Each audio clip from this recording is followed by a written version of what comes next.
Misato! Misato! Huh? Where's the girl?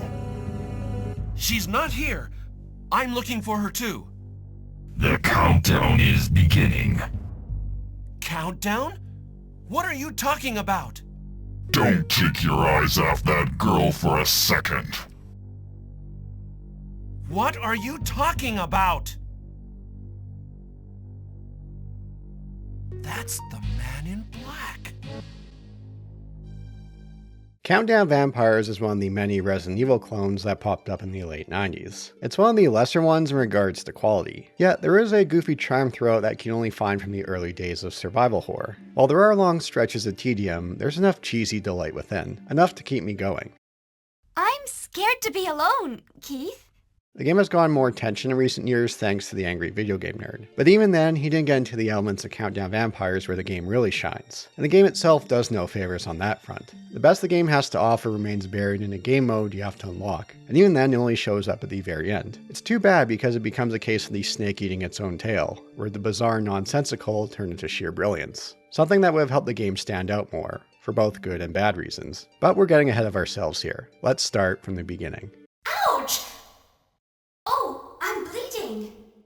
What happened? Oh, it's okay. Nothing serious. In Countdown Vampires, we play as Keith Snyder, a homicide detective from a nearby city. He's working as a VIP guard for the opening party of a casino. It's the dawn of a new millennium. Seems like an odd assignment for murder police, does it not? Well, things get even more odd when you read the note for its reasoning. His police department deemed him responsible for the murder of his partner Wesley. As punishment, he's sent to work security for the opening of this casino. Pretty odd choice for punishment. You think he'd be behind bars for that? Was his partner corrupt? There was a comic prequel, but I couldn't find any info online about its contents. If Keith pissed off one of the higher-ups and this was his punishment, that makes more sense. But murdering your homicide partner and this is your punishment? Searim City has one bizarre police department. The first lines of Keith set the tone of what to expect with the voice acting. This was the early days of survival horror, after all. I'm a homicide detective from a neighboring state. And I've specifically come here for a very simple reason. I'm working as a guard for the VIPs at the Casino Hotel opening party. Now, dear viewer, I have a challenge for you. Watch this game's intro. See how long you could go without doing any air guitar. Good luck.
This song slaps, as the kids would say. The guitar reminds me of the Law and Order theme. It's unfortunate that it's all downhill from here, mostly. With the way they frame the intro cutscene, it seems like they're setting up key characters. You have a SWAT team, you have a woman in a red dress, you have a waitress. Besides the waitress, none of them appear in the game, at least for now. We'll circle back to this later. A fire breaks out and this club descends into chaos. You can see elements of the film From Dusk Till Dawn here with how some of the characters turn to vampires.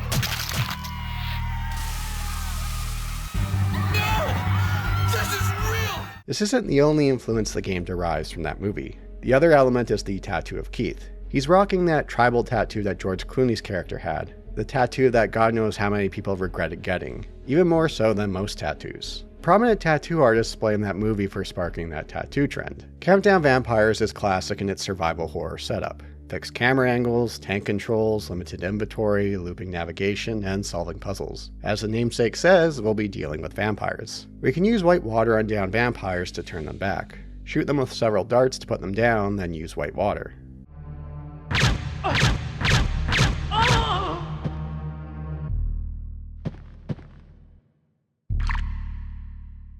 You need to save a certain amount to unlock the special story mode. As far as vampires go, they don't strike the most intimidating figure. They have this goofy movement about them. In his video on Countdown Vampires, the Angry Videogame Nerd said they moved around like they were holding in a shit. I couldn't have said it better myself.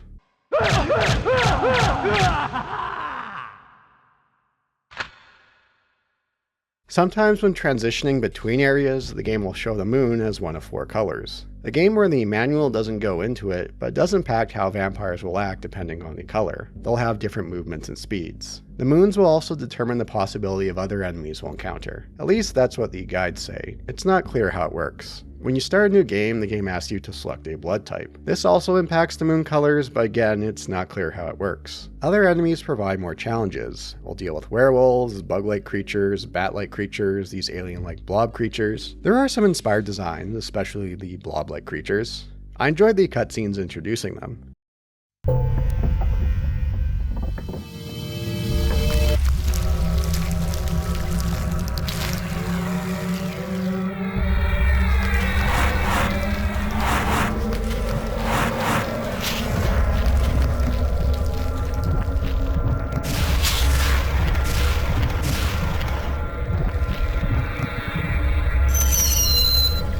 Of course, you could run past enemies, but Countdown Vampires doesn't hold back on giving the player ammo. While we may have a limited inventory, ammo isn't. A nice feature is being able to switch between your dart gun and one other weapon on the fly. We'll get shotguns, magnums, grenade launchers, what you expect from game pulling heavy from Resident Evil. They pack a lot of punch and can make quick work of these tougher enemies.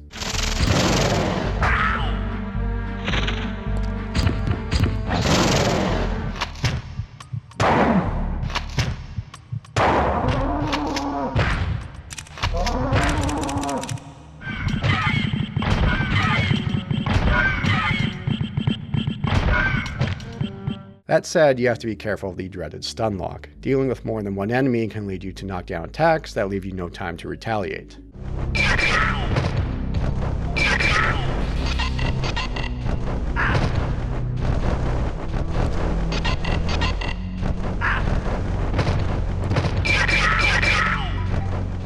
Right off the bat, we also have access to a stun glove. Well, a stun globe. There are several mistranslations throughout Countdown Vampires. There's an elevator, but it doesn't to turn on the power. The place you get to has a pipe. 12 gauge instead of 12 gauge. Vampires aren't the only characters with goofy movements. Keith has this awkward movement going downstairs. Is he hopping down them? Slowing it down, it looks like one foot hits right before the other. Now, to be fair, stair movement has always been a difficult element of game development. Here, it's one of those elements that adds to the charm of Countdown Vampires. As this is a casino, we can gamble, win some money from slots or roulette. With our earnings, we could buy health items from vending machines or a map of the area. Buying health items isn't the only way. There's plenty found throughout our journey. It's nice to allow gambling considering the setting, but there's not much it adds to the experience. Items all look the same in the environment. What's it going to be? Ammo? A new gun? A key item? A note? We'll have to pick it up to find out. Puzzles are a mixed bag in Countdown Vampires. One recurring puzzle requires us to line up the 3 dots by rotating them. I enjoy these puzzles, although they could have changed the need to place the 3 dots the same way each time. Other puzzles have us looking at notes or the environment to make note of and entering it elsewhere. There's one bit early on where we get a ticket along with cards placed on the table. It wasn't until a good couple of hours or so later that I need to use this info. At least that room is nearby with that information. Exploration is where Countdown Vampires struggles. As expected with classic survival horror, there's plenty of backtracking. Thing is, a good chunk of the game has lack of shortcuts looping back to earlier stretches. The end result is a good portion of your playtime moving back and forth between areas. Find a key item elsewhere and make your way back several rooms. Resident Evil has always been great with keeping these areas close and unlocking shortcuts as you progress. Here it spreads things out further than things need to be, leading to tedium. There's one notable section that loops back on itself. Thing is, they made an odd design choice. There are doors that open from only one side. When you come from the other side, does it unlock it? Nope, you have to go the whole way around if you want to head back to that area. It adds nothing but frustration and padding. If it was something like the doorknob in the Resident Evil remake that you can only use a few times, sure, I could dig that. But this approach? No thanks.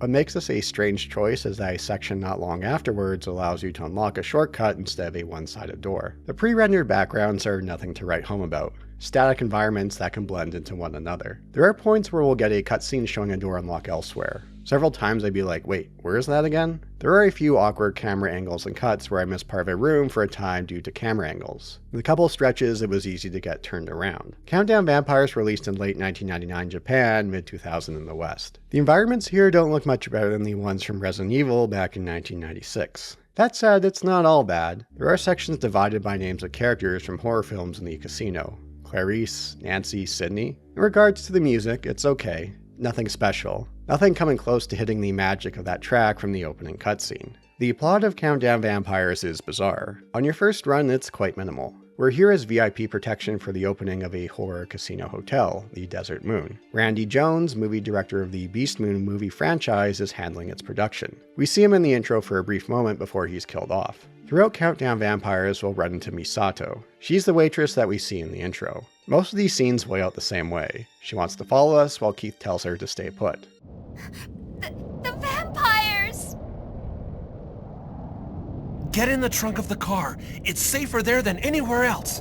But I want to be with you. Until I get you home safely, do as I say, all right? We can see each other after all this. All right, I'll wait for you. Which, hey, is fine with me. No real need for escort stretches. There are brief stretches where she is with us, but these have little to no enemies around. And like Keith, her line readings have a lot of goofy charm. I always get a chuckle of how Keith pronounces her name. Misato, I told you to wait. But somebody came. I thought it was you and came to see, but it was a man all dressed in black. I got scared. Oh, that's not good. I'm okay, now that you're here. I followed you and came here. You followed me? But you weren't here, and then I saw this coffin and somehow I became sleepy. You don't look so well. My illness flared up. Along with Misato, we'll run into the Man in Black, as Keith calls him, throughout our journey. Their voice performance is much better, and a decent sounding effect to it. We'll get bits and pieces of what's going on here through this mysterious figure. You again! Gels is waiting for that woman. Gels? Misato mentioned that name. The final horror.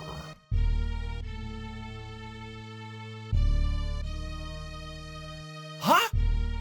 Gone again? Who is that guy? Disc 1 takes place in the casino and the hotel. There are stretches where we'll have to deal with a countdown, such as the very beginning of the game. Why? I have no idea. What happens when the timer runs out? Keith falls over and dies for no real reason. There are a couple of key notes that give insight into what's going on here. Randy Jones, the film director, has been in contact with a former academic named Dustin Maxwell. There is prophecy of the return of the vampire Emperor Gels at the turn of the century. The prophecy mentions the sacrifice of a young girl in which he will conquer the world with darkness. Whenever there is a full moon, Misato loses consciousness. This is something that impacts about one person in every 60 million, most of them women. I love how this note ends. We first have to solve the mystery of the moon. Good luck with that. Of all the 100 patients found with this affliction, Misato is the only one who shows no abnormalities. Disc 1 ends with us escaping the casino, using the SWAT van we saw during the intro. Too bad there's little fuel left. What? We're out of gas! But look! There's a gas station over there! But the road is blocked! Something's weird. Disc 2 is much smaller and less spread out. Cabins, guest houses, wine cellars, graveyards. That said, there's next to no shortcuts. There's tons of running back and forth. As we progress, the areas refill with more powerful enemies. That said, the game tosses even more ammo and health items our way. There's one of the more disappointing cases of item usage during this stretch. Early on here, we see a chainsaw locked up. At this point, I'm thinking we'll get to use it later on enemies. Nope, we just use it to cut some chains, not enemies. Too bad. Although to be fair, it's not like we're short of firepower by this point. Assault rifles, magnums, shotguns. The end stretch even offers up a grenade launcher. The end stretch takes place at the dam. It's here where the man in black, or the vampire hunter, tells us about this prophecy. Misato, the moon messenger. Gels, the emperor of beasts who can control darkness. The prophecy says that if these two people meet on the last day of the century, the moon covers the sun, and the world is forever in darkness. Tonight is that night. The night of the prophecy. Can something like that really happen? Look at all the strange things that are happening. There are only two ways to stop this. 2 ways? One way would be to kill Misato. The other is to prevent Gels from coming back to life. There is no choice. It is I, the vampire hunter, who must fulfill this role. Hunter? I'll work till the end. If we can seal out the Gels family before midnight tonight, Gels can't come back to life, and Misato's illness can probably be cured. Hey! Just what am I supposed to do? There's a company, which we'll call Not Umbrella, that wants to use Gels to create new humans for the new century. We'll meet Alicia, one of the head honchos at this company, who explains why they seek Gels. The prophecy says Gels will come as the vampire emperor. We finally found his coffin. If we can extract his blood and feed it into our lab equipment, if we can do that, we can give birth to the strongest life form ever known. This is Gels' coffin. The prophecy says that Gels will be resurrected tonight. Such a silly prophecy. I don't believe it at all. But you people believe in some kind of mystical strength that runs through Gel's blood? No, not at all. What I believe is the scientific proof that Gel's blood has the strongest DNA. But a dead person is dead. He definitely can't come back to life. This is the birth of a human species for the new century. Be happy. You will be the first one to witness that. Then we'll come across these 3 sister witches. Well, it fits with what we've come across so far, and in the bummer moment, the vampire hunter meets their end. Right. We'll use this human. Well, it's time to seal him in, isn't it? You again. Nothing's going to change.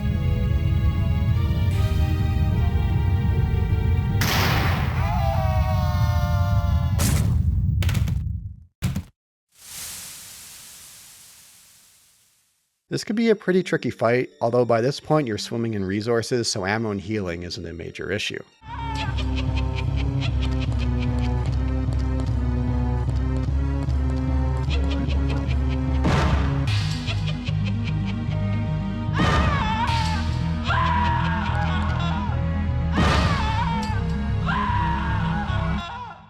We'll have one more encounter with them to finish the game off. I love Keith's reaction here to the return of Gels.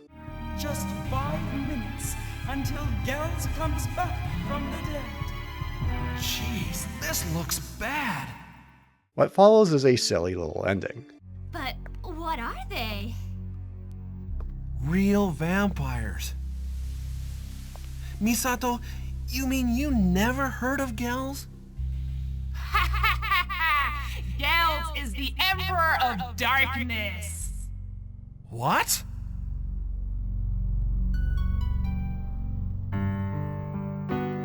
Keith, I'm just kidding.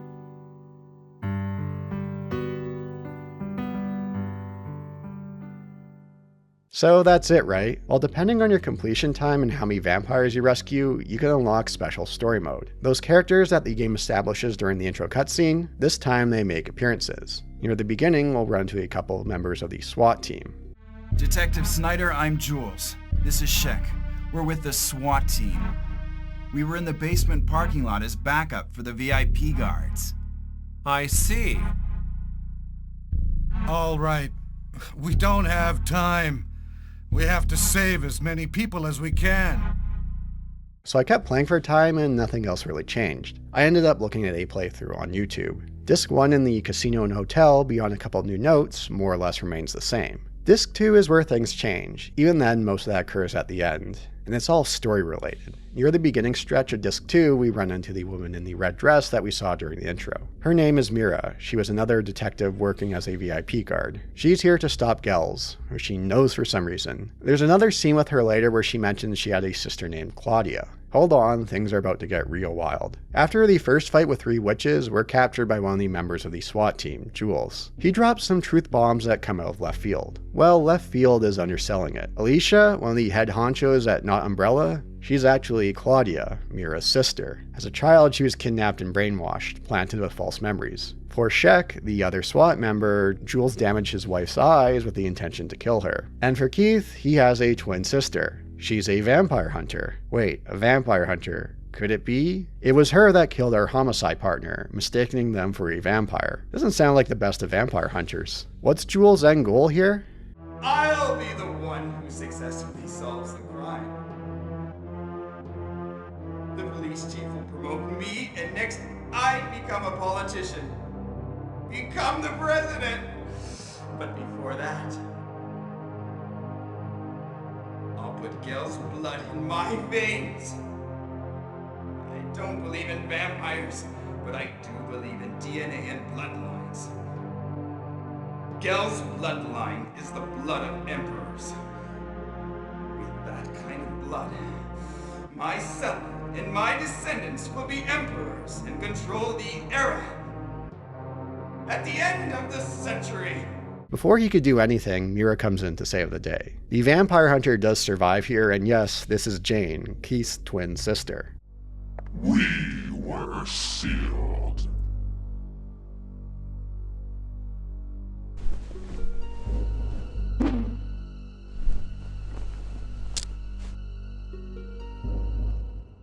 What the? Jules was right, you know. We're twins. Jane! We finally meet again, Keith.